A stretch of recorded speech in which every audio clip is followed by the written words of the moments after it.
Hi everyone.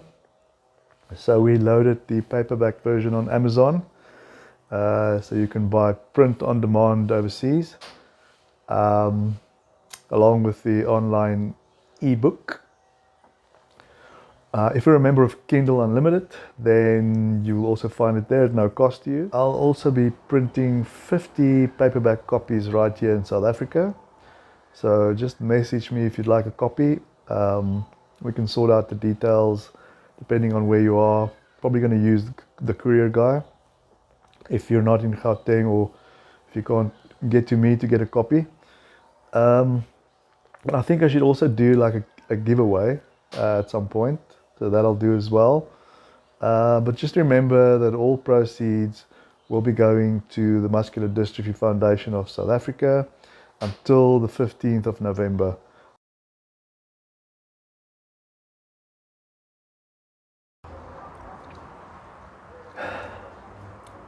You know, the first time I can remember that I wanted to write a novel was in 1997. I think I was 20 years old at the time, and I was misdiagnosed with something called Charcot-Marie-Tooth disease. And I told a couple of friends that I want to write this novel, and one friend's reaction was, well, what are you going to write about? You know, you've got a sheltered life, you come from a middle-class home, a privileged neighborhood, a family and friend support structure. And he had a good point, and it still rings true even today, even after all of the things that I've went through. You know, I was diagnosed with limb-girdle muscular dystrophy in 2005, and in 2010 it had deteriorated to such an extent that I was struggling at work. And eventually in 2014 I had to stop working. And you know, I found myself lying in bed during those days while I was on temporary disability. And I had no idea what I was going to do. And I remembered my ambition of writing a book. So it was definitely one of the things that I wanted to do. I also had never really, did something creative that I could call my own.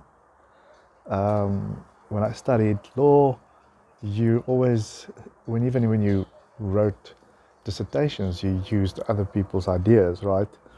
You would quote jurists and lawyers and judges, and then you just sort of agree with them. But when you do something like this, it's really something you do that comes out of your being, out of your soul, from your heart, and it's something that you do, you conjure it up out of nothing.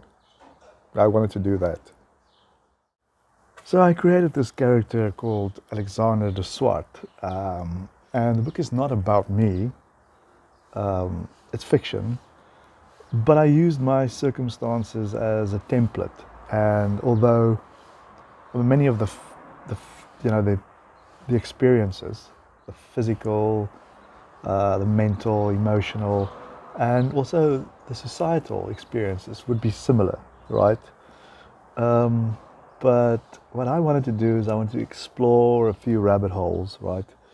And juxtapose the reality of living with a disability against this hallucinatory, out-of-world experience, like Lynchian and very weird. I had lots of fun with it. So yeah, I wanted to relive some tweaked experiences, imagine new ones that I never experienced. I wanted to write sci-fi that's set in a unique South African context, and I wanted to create unique characters that faced even more challenges than I ever did.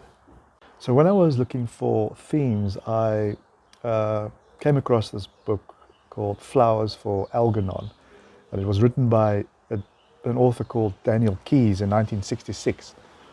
It's about a mentally disabled person who becomes an extremely intelligent person. And I was fascinated by the way in which the author could use language to show this transition, and also how the author showed us the difference in treatment from when someone is mentally disabled to when someone is extremely intelligent, in that transition period. It's just brilliant. It's the book that I wish I had written. I think they also made a movie about it in 2000.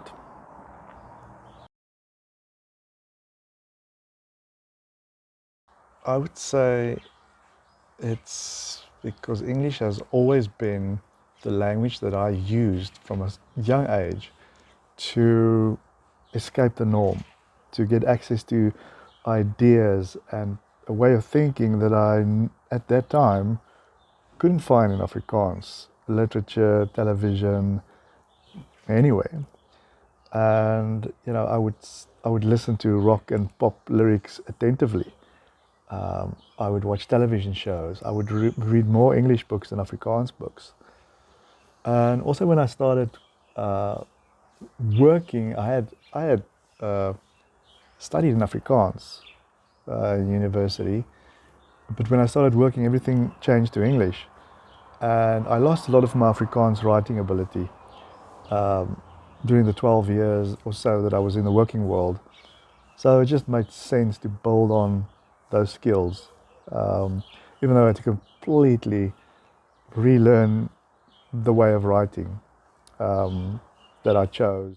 So next week, um, I'll deal with the writing process, and I'll try and get the editor that assisted me from I think 2018 and did an assessment on me, and then basically taught me how to write to come and talk to me on Zoom for an interview.